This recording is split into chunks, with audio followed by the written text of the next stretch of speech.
It's great to see you guys. It's great to be back in Lecture Theatre L. I haven't been here for a couple of years, even though I really like it. My name is Thomas Grund. I'm an associate professor in sociology. You haven't seen me yet. And I'm going to give this introductory lecture to globalization today. So you'll have the theme globalization. There will be two other lectures by my colleague Mick Byrne from social policy, but I'll give you an introduction to globalization today. So actually, just looking at myself, I lived in 7 countries in the last 14 years. It's a little crazy, but it's actually not that uncommon in academia nowadays. So in order to be successful as a professor, you have to live the international life. You have to go to the best universities in the world. You have to do postdocs. It's a very tough market. But and on another front, I was also thinking, I picked up this coffee on the way over here. So I was chatting with the folks over there in the cafe. Coffee comes from Colombia, Actually, a couple of years, I took the time to kind of dig into where these coffee mugs come from. And this lid, this plastic, nowadays it's a different lid, I don't know this one, but there used to be plastic lids. Actually, it used to be a Finnish company called Huhtamaki. They dominated the world market on these bloody lids for those coffee mugs. Yeah? So all the billions of lids they produced all over the world. This morning when I got dressed, I looked just for the fun of it. So where's my jumper coming from? So actually it comes from Indonesia. My t-shirt underneath comes from Malaysia. My jeans, they come from Pakistan. I think my shoes, my Nikes, they come from Indonesia as well. My underwear comes from Bangladesh. Yeah. Actually, my phone, this used to be an American company, and now it's owned by the Chinese. Probably the whole thing was produced in China anyway. Well, actually, there's software in it that was produced in France. I looked into this at some point. There's a photo sensor in there that was actually produced in Germany. So, this is sort of crazy. And even if you just go to the normal supermarket, I remember a while back, I was in the supermarket, I wanted to get some healthy food, and the salad was coming from Kenya. How can that be? There's a bloody salad, I buy it for 50 cents or something like that, some basil leaves, and somehow it pays for those things to be shipped, produced in Kenya, be shipped around half of the world into Ireland so that I can buy it at Tesco's. Yeah. So that's sort of just an idea of the magnitude of globalization that we're talking about. And this lecture today will be about that. So I will talk about globalization in general. But then I also want to put it in a historical context. And I want to talk about some origins of globalizations. Maybe we get into pros and cons of the whole thing. And then let's see, normally I run out of time by then. But then I have some challenges. I leave the last bit to the end, which is sort of the thing we know least about nowadays, about it anyway, with Brexit and so on. So let's get started with globalization, and with globalization on the rise. So, you guys, you were born, I don't know, God, some of you were born in the 2000s. I'm getting old. And this is the world that you know. But even within those 20 years, and for those of you who are around a little longer, like folks like me, you are just flabbergasted by the amount, by the sheer brutal increase of globalization in this world. So what do we mean with globalization? Globalization is the process by which the world is becoming increasingly interconnected as a result of massively increased trade and cultural exchange. Now, we all heard about that. That's just a definition that I'm giving here you right now. But what I really want to get your attention for is kind of just to get a feel for how pronounced globalization is. So this is some old data, but I could have updated it. It would be similar looking, where companies, big companies that where they have their factories. They have their factories all over the world. Like Nike in 41 countries back in the days, H&M 23. But these things are constantly changing. Yeah? And it's not just that the particular products are coming from countries anymore. Think of this example of my phone. There are semiconductors in there that come from Taiwan. There, the optics that come from Germany. The software, I don't know kind of where it comes from, France, I think, or from the US probably, because that's where the operating system was programmed on. So these things are all connected with each other. It's not just that one product comes from a country, but it just goes through this whole chain around the world. And sometimes, there's this example that, actually I think it's true, that prawns in Germany, they're being caught in the North Sea and they're being shipped to Morocco, and then they're being cleaned there, and then they're being shipped back to Germany for sale. So this is the world we're living in. So I have a little video for you. Actually, a couple of videos, so let's see. Bear with me about this aspect of globalization.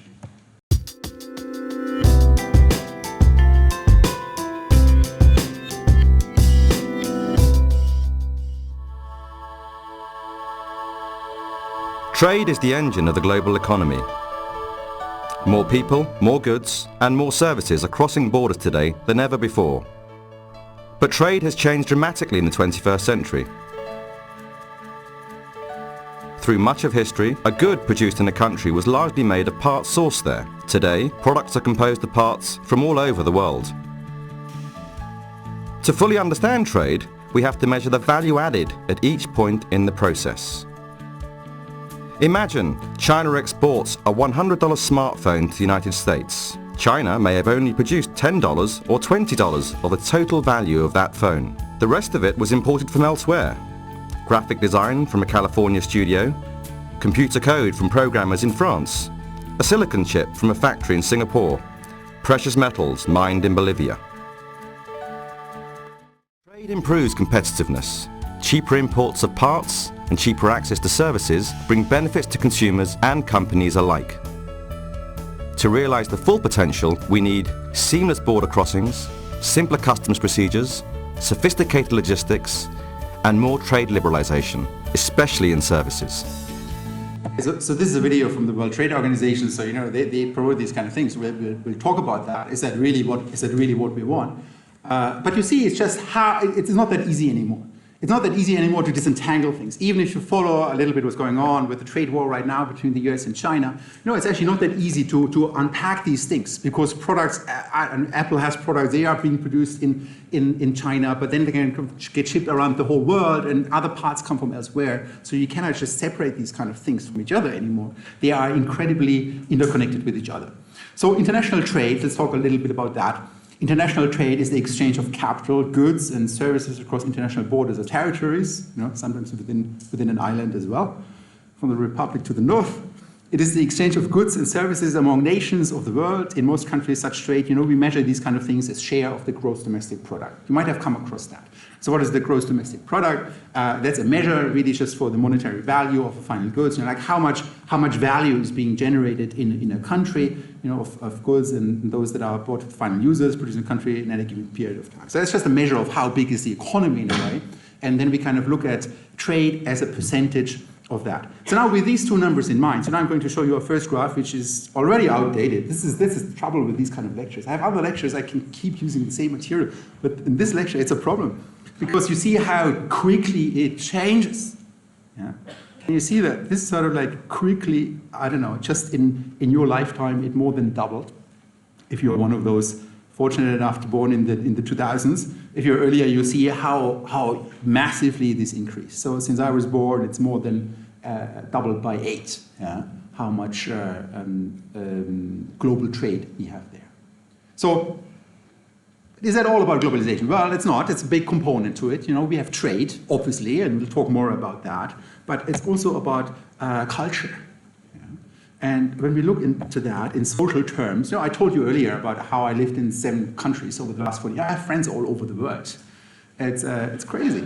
But that, again, that is nothing unusual nowadays. This is sort of how it is. In social terms, globalization describes an increased level of interconnectedness among the people of the world and their lives, works, and families.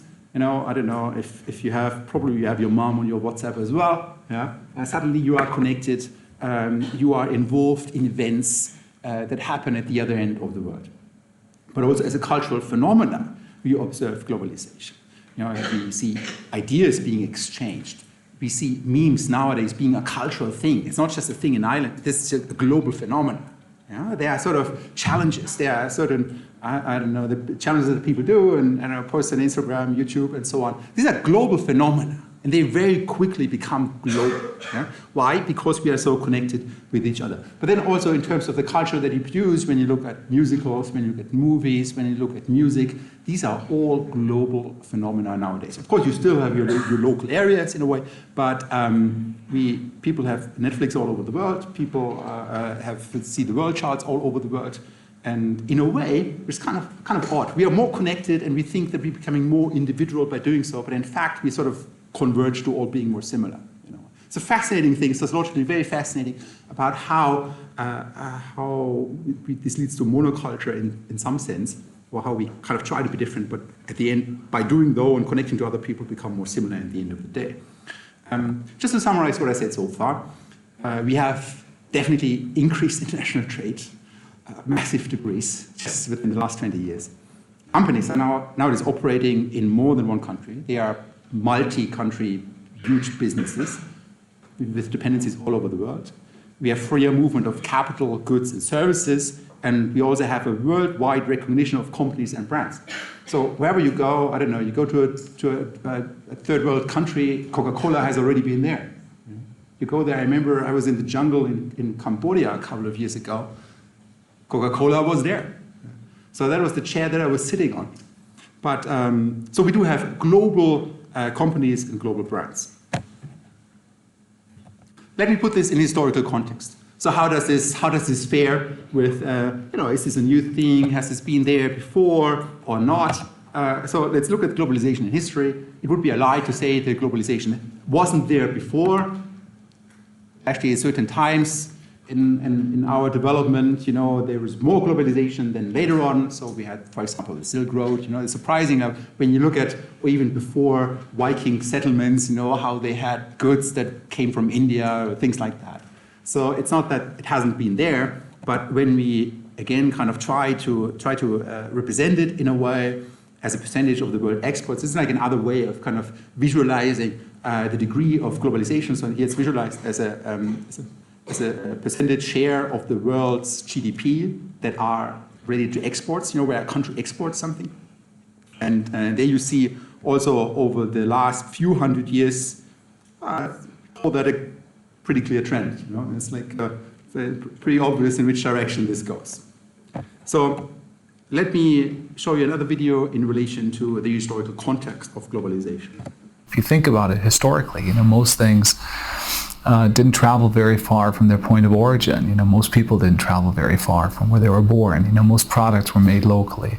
A lot of information remained local. And what we're seeing now is that a lot of these things have become more mobile. People traveling the world, goods being made wherever it's most efficient, information traveling instantaneously around the globe. And it's gotten us to the point where so many things are born global.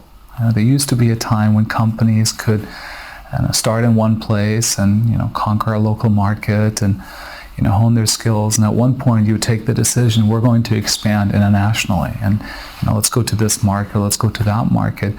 And increasingly, you're born global. Your products are available in many parts of the world. It's a tremendous opportunity for a lot of companies to get scale fairly quickly. But of course, it also poses lots of challenges. One thing that has certainly changed is there are hardly any parts of the world that aren't connected and that aren't plugged in, right? For a long time when we talked about globalization, it was really, some of the large emerging markets from Asia becoming connected into the global economy. But now all of Africa is connected. Most Latin American countries have integrated into the global economy. You look at the history of globalization and the cost of moving things, physical objects, people, and information has fallen dramatically. But especially over the last 10 to 15 years, you're literally talking about the cost coming down to zero when it comes to information.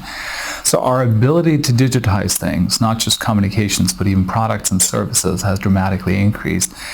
And the price of transmitting that has come down to zero.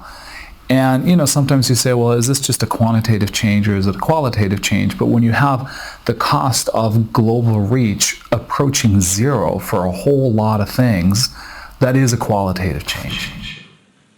So based on this, we already hear a couple of things where this comes from, like the reduction in cost of moving things around or information that spreads. If you just tonight ask your parents, like where they lived their lives, where they went to school, who they knew, and so on, right?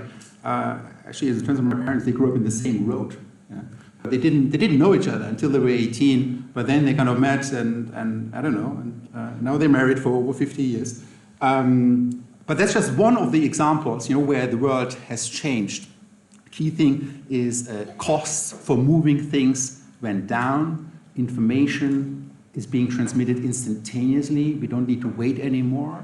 We don't need to, back in the days, the ships had to sail over the Atlantic to kind of tell the news that the war is over. Yeah? Nowadays, we don't have that. Nowadays, we have presidents starting wars instantaneously on Twitter if they are want to do it. So anyway, so let me talk a little bit about origins of globalization. So we mentioned one thing already about transportation. In that regard, I have a little exercise for you guys now. I don't know if you experienced this before, but please take out your phone. Take out your phone, computer, or whatever you have. Go to this website. It should be pretty straightforward. I hope that it works. I hope that I'm connected to the internet here.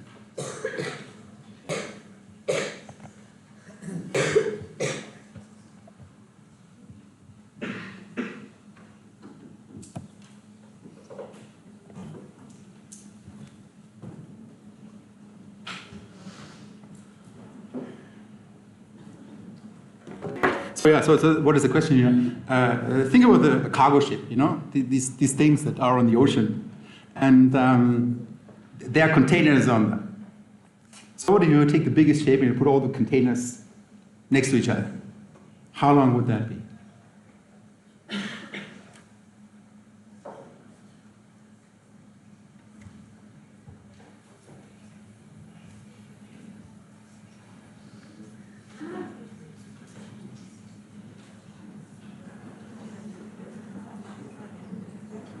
Okay, well, we get the overall picture. Well, actually, most of you are right.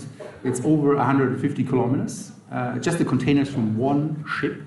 It was, I think it's the MSC Grund, that's how it's called. I have a little video of it. And actually, it just started service this summer, July, and it just arrived in Europe on its first maiden voyage from China, where it came from. That's it. It has space for over 23,000 containers. And one container, one standard container, is around 6 meters long. Awful lot of containers. Awful lot of phones from China and other things that we can find.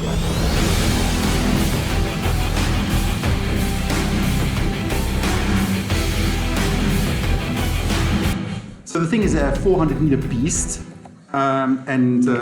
it's, you know, they're building bigger and bigger cargo ships. You know, it's been crazy about how that improved and how they increased. And that kind of leads to the point that we have over here, that we have improvements in transportation. Because when you move something on such a scale, shipping is still the cheapest way to move stuff around. And when you have built bigger ships, it becomes even cheaper to move a lot of things around. So larger cargo ships mean that the cost of transporting goods between countries has massively decreased. Economies of scale, you know, that's when we become bigger and bigger and bigger, and then we get more and more and more out of it. Mean the cost per item can reduce when operating on a larger scale. Transport improves, or improvements also mean that goods and people can travel more quickly. And here I have a graph which is also, again, terribly outdated. There you see now it stops in 2005, but you know, I just want to get you the idea about how massively the cost of transportation dropped over the last few decades. And there you see the cost of transportation for sea freight, but also for passengers, also for actually international calling costs. Maybe some of you remember those days where you had like some friends. We used to have friends in the US. You know, my brother used to be there. And we used to call him sometimes, you know, at Christmas and the phone, because it was so bloody expensive. He just talked very quickly. You know, he was super nervous. It's like a conversation in 30 seconds. You try to update each other on the whole year. And then you quickly would hang up again because it was just so expensive. You know, it was expensive because, like, I don't know. And nowadays, you know, we have EU roaming since last year or 2 years ago. You know, nowadays I don't even bother about switching off my Spotify abroad anymore. I just do it because I still have my unlimited internet wherever I go. And so that's sort of like the cost of communication that also went massively down. But maybe some of you still remember, I remember the days when Ryanair started. You know, before flying was like very exotic. You know, I didn't fly until I was, I think, 16 years old. And even then, it was very, very foreign to me. And nowadays, you know, we just fly around the world. I think this year alone, I had over 25 flights back and forth. I'm just traveling around the world all the time, conferences, other things that I do. And it doesn't break my budget either, you know. So the costs have massively reduced. So what I want to show you now, remember this cargo ship that we have here. You know, the MSC Grund, if you take all the containers and put them next to each other, it would go all the way from Dublin to Belfast, over 150 kilometers. Just the containers, 23,000 of them. Yeah? So keep that in mind. when you watch the next video, which shows you all the container ships in the world at the same time. At any given moment, tens of thousands of giant cargo ships are moving around the world's oceans. These ships, some of which are more than a quarter of a mile long, are the heavy lifters of the global economy, shifting everything from metal ores and compressed gas to fresh fruit and plastic toys. This interactive map shows the movements of the world's commercial shipping fleet in 2012, based on hundreds of millions of individually recorded positions. Plotting all the raw positions at once shows the extraordinary extent of modern shipping's reach. Even without a background map, the world's coastlines are clearly defined, albeit with plenty of variation, from the buzz of activity in the East China Sea to the relative quiet of Somalia's piracy-afflicted waters. While ships can move freely through the open ocean, routes are predetermined closer to land, and especially in tight straits such as the dual carriageway of the English Channel. The most crucial shipping thoroughfares of all, though, are the man-made canals linking different bodies of water, such as the Panama Canal, opened a century ago to connect the Atlantic and Pacific Oceans, and the even older and busier Suez Canal, which saw 17,000 transits in 2012 alone. In some places, ships penetrate deep into continents via rivers and lakes, such as the massive Paraguay and Amazon rivers in South America, or the Great Lakes in North America, whose ports include Chicago, Milwaukee, and Toronto. Colouring the ships by category shows the flows of the global economy in more detail. The red dots are the tankers, which shunt oil from massive terminals in the Middle East or from offshore rigs in West Africa and elsewhere, while the blue dots are so-called dry bulk ships, which move aggregates, ores and coal from mines and quarries, many of them found in Australia and Latin America. Many of these raw materials are shipped to manufacturing regions to make finished goods that are themselves then moved back across the ocean in container ships, shown here in yellow. China is the centre of the shipping container world. Shanghai alone moved 33 million units in 2012. While all of this shipping makes modern life as we know it possible, there is a downside. Moving billions of tons of ships and cargo relies on burning massive quantities of bunker fuel. The result is a huge amount of carbon dioxide or CO2, the main driver of global warming. Commercial ships produce more than 1 million tons of CO2 every day, more than the whole of the UK or Canada or Brazil. Click around the map to explore the data for yourself, or click the info sign for more information about how it was made. Well, actually, there's another thing about that. I read, was it last week, a study, I think it was published in PNAS, the Proceedings of the National Academy of Science, but it might have been elsewhere as well, I don't know, I think it was there, about about plastic in the oceans and where it's coming from. And actually their suggestion, their finding was that actually a lot of it is coming from those ships. Yeah? This is where it's being disposed, it's illegal, but it's not enforced. So this is where a lot of the rubbish in the world comes from. What you see here is again like another graph. You know, you see a lot of these graphs, but hopefully you get the message. You know, globalization is on the rise. You know, that's the story here. You see the increase in container traffic in terms of ships or in tonnage. You know, from China alone over the last 20 years, over almost 400% if you would take it further on. Right. So that's it's almost 5 times as many ships as 20 years ago. Okay, so that's one point. Transportation, much more, much cheaper. Second point, origin of globalization, the freedom of trade. So what we do observe is that nowadays we have organizations like the World Trade Organization. They promote free trade between countries, which help to remove barriers between countries. You know, we have other imported trade zones. The European Union, it's a trade zone where we trade with each other. We don't have tariffs on stuff. You have NAFTA, you have Mercosur, you know, there was recently a European Union Mercosur agreement, you have GAFTA and many more, yeah? And that is sort of like where you see policy allowing or creating more trade as well through these agreements. And then you see now again like a graph of the number of trade agreements between countries, which makes international trade easier. Yeah?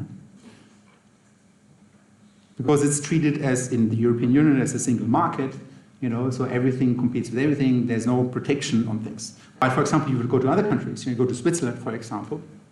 So I used to live in Switzerland for a while. You have actually a lot of high tariffs on meat. So meat is incredibly expensive in Switzerland. Why do they do that? Because if they wouldn't do that, their local meat producers would have no chance. They would have no chance against the meat or the cold meat that is produced in other countries and exported to the European Union. So they took a protectionist stance in some ways, so there can be some arguments for it, but at the same time it also has downsides to it. But as I said, we'll talk about that later on. So first point, reduction of transport costs, increase of transportation, right? And the second point, an increase in free trade agreements. A third point of origins, and I have four, the third point is improvement of communication. We already talked about that. It's nowadays so easy. We're so connected to each other. I don't even know what to do anymore when my internet doesn't work. I'm freaking out when I'm going into a building and I don't have a connection. It feels really odd. But we used to live a life, it's hard to imagine, but we did used to live a life where I didn't have a phone. Actually, I refused to have a phone for quite a while. And nowadays, I cannot live without it anymore. I don't know what I do on it. I don't know, probably nothing useful. But we are connected in ways. And what you see is when everybody else is connected as well, it becomes a necessity. It's not a luxury anymore. It's like when everybody else kind of sends a message and you're not connected, you don't get the memo. You don't know. Actually, luckily, somebody told me that there's a storm tonight. Because otherwise, I would have had probably some problems. So, and nowadays, people always expect you to have that. But it also goes further. Nowadays, farmers, you also have this in the third world, which is great in that regard. You have farmers in Vietnam that kind of check the global price for corn or whatever they produce, right, to see how they can sell things.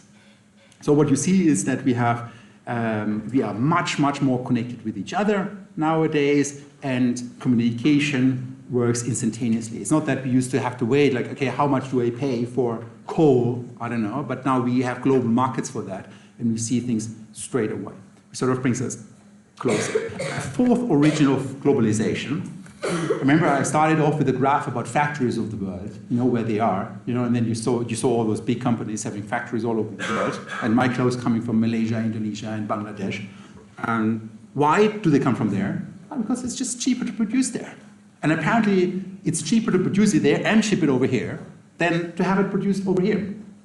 And you see entire industries breaking away. We had that with clothing. This is probably where it started, where it first became apparent that clothes were produced in India or in Pakistan or in Bangladesh and so on, countries where it was cheaper to produce. And most of your clothes come from these countries. So I encourage you that tonight, when you kind of go to bed, check where your clothes come from, that you wore with you all day long. You just bought them local pennies, but probably they traveled around half the world already. And probably each item comes from elsewhere.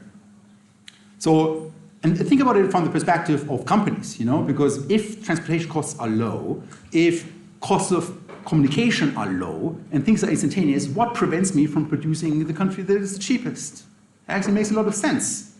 Actually, nowadays, in the next wave that you see is that almost all your electronics that you have is actually coming from China, from Shenzhen.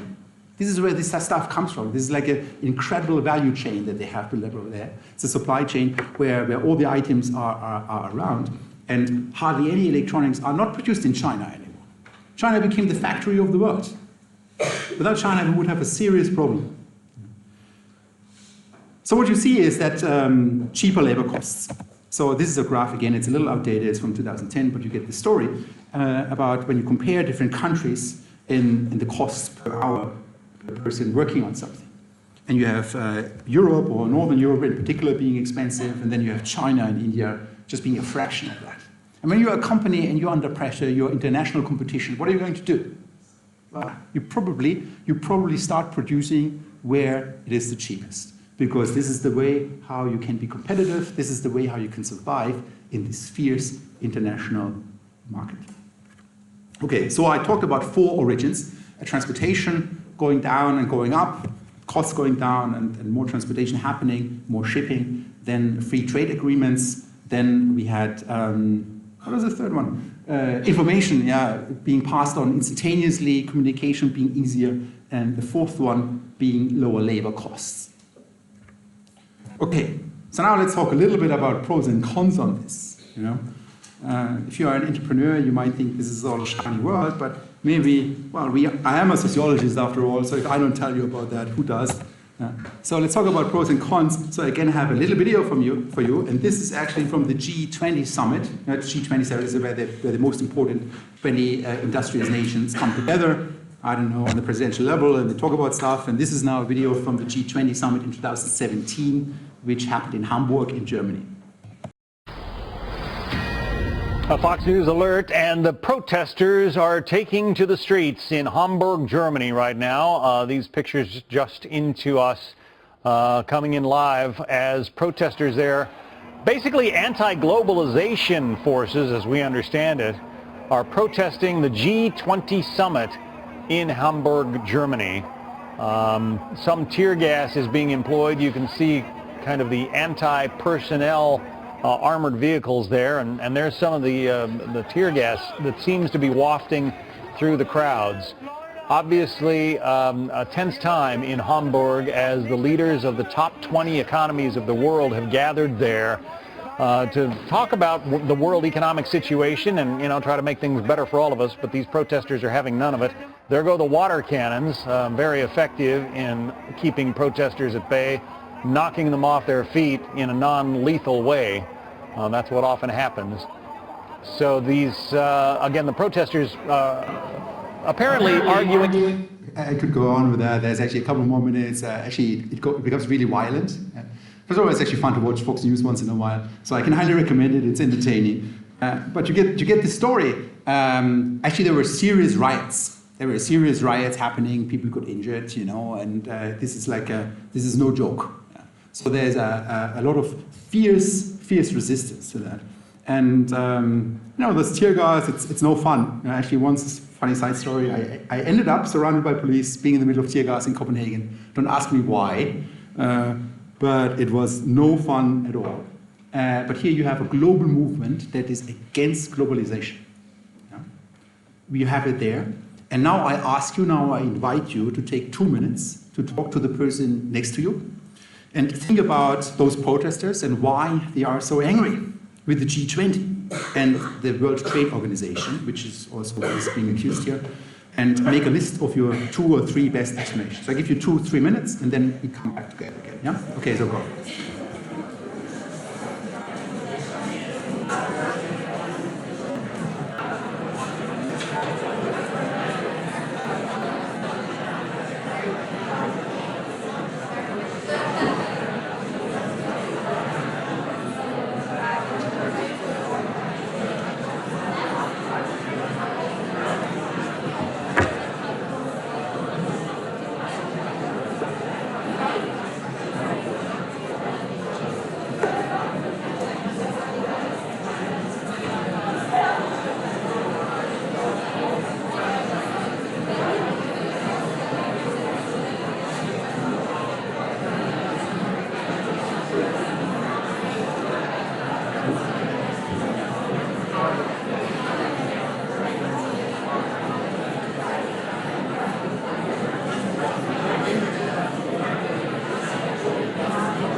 Okay, guys, I have to cut in now. So maybe we have not too much time, but I'm still curious about what you guys were thinking. So maybe some of you guys mentioned something. You said the gap between the rich and the poor. The gap between the rich and the poor gets bigger. Yeah. Why is that? Because of globalization? Because I suppose the biggest companies are making more money. Okay, so the argument goes, if you are a big company, you probably can afford to go global in a way, to maybe then produce even cheaper than the company that didn't go global because they didn't have the money, you know, which then kind of makes them even more competitive and then kind of knock the local company off the board in a way. Taxes? Sorry? Okay, taxes, different jurisdictions, maybe some other points, maybe what you guys said? Yeah?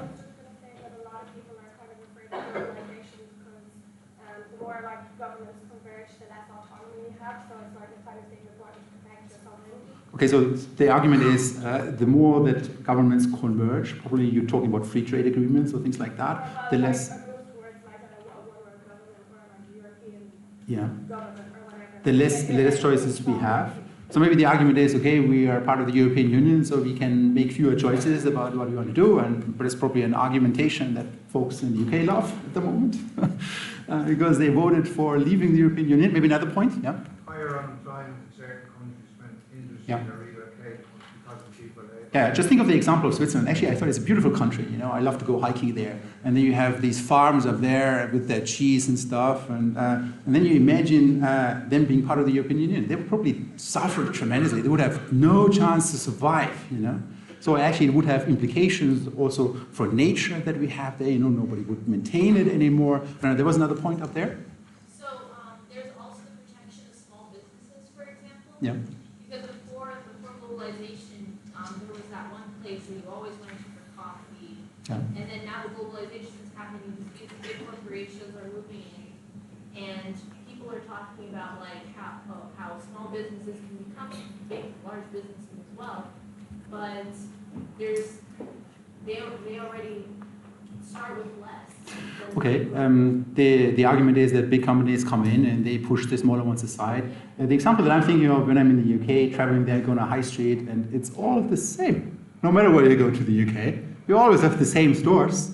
There's no individual, even the restaurants, they're all chains. You know? So that's an argument, again. Let me put a little more substance to it of the things that you guys talked about, but also some other things. So first of all, there's no guarantee that the wealth from inward investments will benefit the people there. Imagine, and I have an example in a second, the oil industry in Nigeria, for example. You know, there's a huge amount of money involved in that. Do the local people benefit from it? No, they don't. Actually, we benefit from it over here, because we get cheap petrol. But that's just one of the examples. You know? Or think about sweatshops in India. Yeah? Do the local people benefit from it? I don't know. Maybe when you look to Shenzhen, actually there is a trade area. The city is booming like crazy. You know, in China, where all the factory, which is the global factory at the moment. So probably there it is the case. But there's no guarantee that the local companies benefit from it. They're often driven out from global conglomerates, big businesses, or that the wealth is actually staying in that country. So if it becomes, another point, if it becomes cheaper to operate in another country, the transnational company might close down the factory and make local people redundant. So actually this happens all the time, very quickly, very quickly. Now you think about, I don't know, you produce, let's say you're H&M and you buy in t-shirts from India. Yeah? And now Bangladesh is like 2 cents cheaper than that. Well, you switch.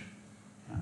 Because on a grand scale, because if you produce for the world market, well, we're talking about millions here.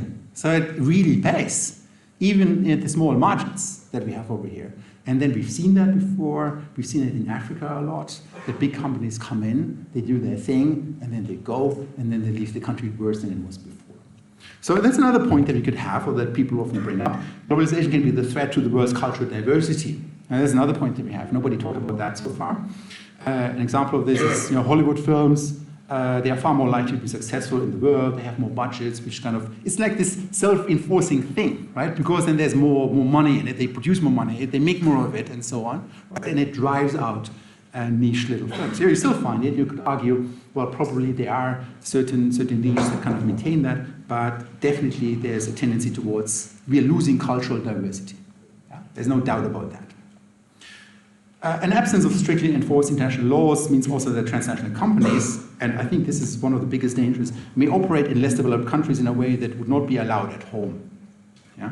And I talked a little bit about Nigeria and the oil production over there. This is now a graph from the Niger Delta, where the river comes out. It's like terribly polluted. It's like crazy. It's like a crime. Actually, World Bank estimates that over the last 30 years, there was a spillage of over 100 million barrels of oil. Just to put this in context, Ireland consumes 50,000 barrels per day. So if we could basically take all the oil that we have in Ireland and kind of open the tap and let it run out, we don't have to let it run out for over 5 years to make up for the oil that is just spilled in Nigeria in the Delta. Why? Well, those companies get away with it. In Europe, they wouldn't get away with it, but in other countries, laws are less enforced. And there are other incentives for local governments to have those companies there. Often it's tied in with corruption as well, unfortunately. And there are terrible environmental costs. Not even to speak of these kind of things that you now find in the oceans all over. Okay, another example, like sweatshops in India, for example. I have a little video here. This is where your iPhone 6 comes from. These are the first secret pictures from inside the factories that produce for Apple. An exhausted workforce, people sleeping on their breaks, others falling asleep as they work.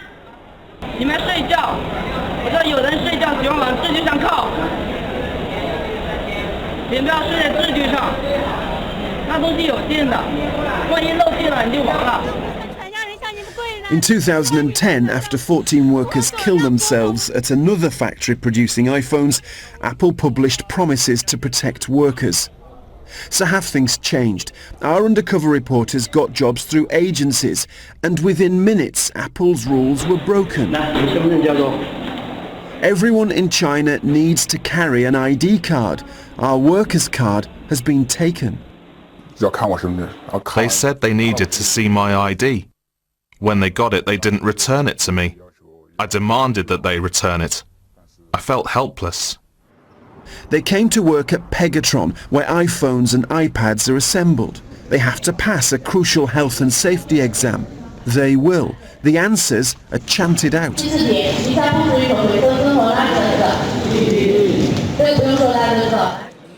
And they're offered a choice whether they want to work nights or do work standing up.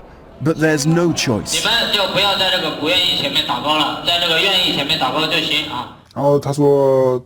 said if you don't do what the company asks you to do. We could go on with that. You see, this video is a little old, so we have to give justice to it, so things might have changed, we don't know that. It's very important that these things are being reported, because without that, nothing is going to change for sure. But let's look a little bit on the positive sides of globalization as well, because it's too easy to just bash things. It's too easy. So let's think about what are the pros that we have with globalization. Well, free trade is supposed to reduce barriers such as tariffs, value-added taxes, subsidies, and other barriers between nations. Things become cheaper. That's true.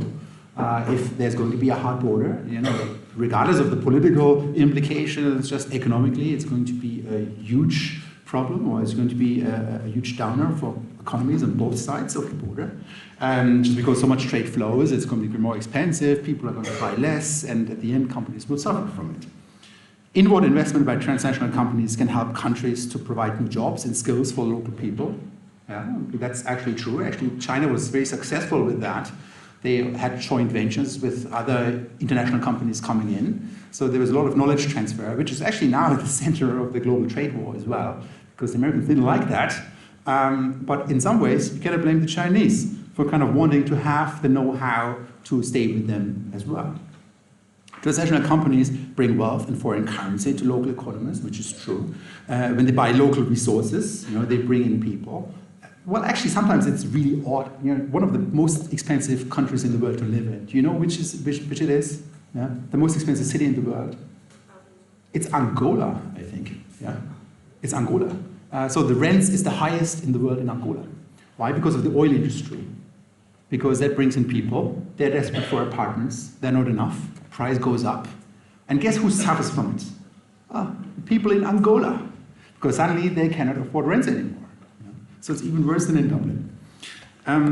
The sharing of ideas, experience, and lifestyles of people, that can be a good thing. People can experience foods and other products from all around the world. I live in Chinatown here in Dublin. I love my Chinese takeaway. It's great. Technology is transferred. You can also say globalization increased awareness for events. And that's actually true when you just think about the recent fires in Russia, in the tundra. They became, or in Brazil. Suddenly there was global attention to it. Right now, I think there are forest fires in Malaysia or Indonesia. Probably, 50 years ago, we would not have heard about it. But nowadays we do, because we are connected with each other. So globalization will also help to make people more aware of global issues, such as deforestation, global warming, and so on. So that's what I had. I had some other challenges. Let me briefly mention it, because after all, this is called Societal Challenges in the 21st Century module, right? And I think this is one of the challenges that is not really covered in this module yet. I'm arguing for people that we should make this a little less social policy focused. And I'm happy to see that now climate change is part of this curriculum. It wasn't the case, but nowadays it is. But I think there are other challenges. When you think about us being all connected with each other, one thing that freaks people out is the next pandemic that is going to happen. And when you remember outbreaks of Ebola in Africa or so on, people freak out about it when 50 people contracted the virus. Why? Because they travel all around the world. And suddenly you have a pandemic that is a big problem for us all. So I have like a doomsday video here, but I'm not going to show it to you because I don't want to ruin the day for you. We're going to have a storm tonight anyway, so let's end on that note. We're much more vulnerable, and I hope you enjoy this module. There are 2 more lectures on globalizations, and it's nice to meet you. Take care.